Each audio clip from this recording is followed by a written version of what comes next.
abandi ibigiye kubaho, bakanguke babone aho igihe kigeze. Mu bimenyetso Yesu yavuze byerekana ukuza kwiwe, byinshi byarasohoye bimwe biranibonekeza. Ubukene, inzara, indwara z'ibyaduka birushaho kwiyongera. None umenyesha abandi ibigiye kubaho, bakanguke babone aho igihe kigeze.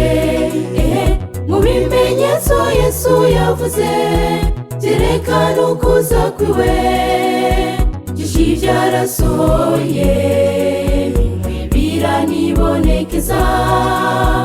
Ubukene, inzara, indwara z'ibyaduka birushaho kwiyongera. None se mugenzi, wewe wibaza iki kuri ibyo byose ubona bica mu maso yawe? Inzara n'indwara zisukiranye mu isi, koronavirusi yo yaje aragahebuza.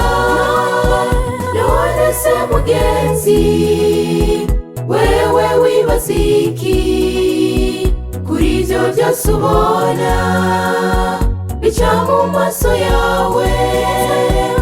Inzara n'indwara zisukiranye mu isi, koronavirusi yo yaje aragahebuza.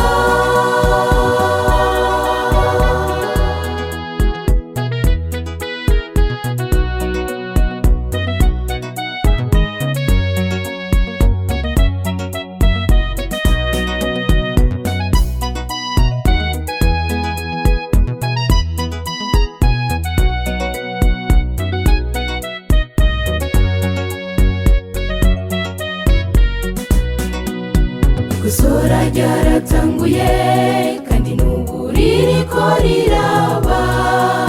Buri mutima w'umuntu uzogeragezwa, imari zizoba zishingiye ku mategeko y'Imana n'amategeko y'abantu, kugira ngo duhitemo muri ico gihugu mfunuburo bizotandukanywa. Gusora ryaratanguye kandi n'ubu ririko riraba. Buri mutima w'umuntu uzogeragezwa, imari zizoba zishingiye ku mategeko y'Imana n'amategeko y'abantu, kugira ngo duhitemo muri ico gihugu mfunuburo bizotandukanywa.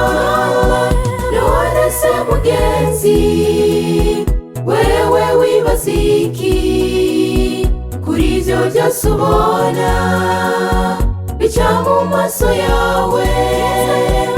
Inzara n'indwara zisukiranye mu isi, koronavirusi yo yaje aragahebuza.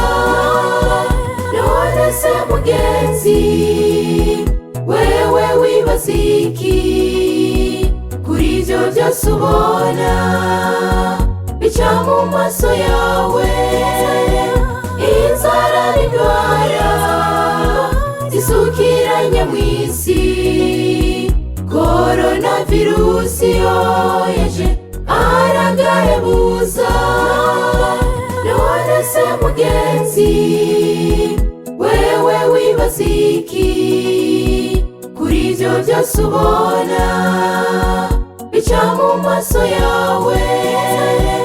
Inzara n'indwara zisukiranye mu isi, koronavirusi yo yaje aragahebuza.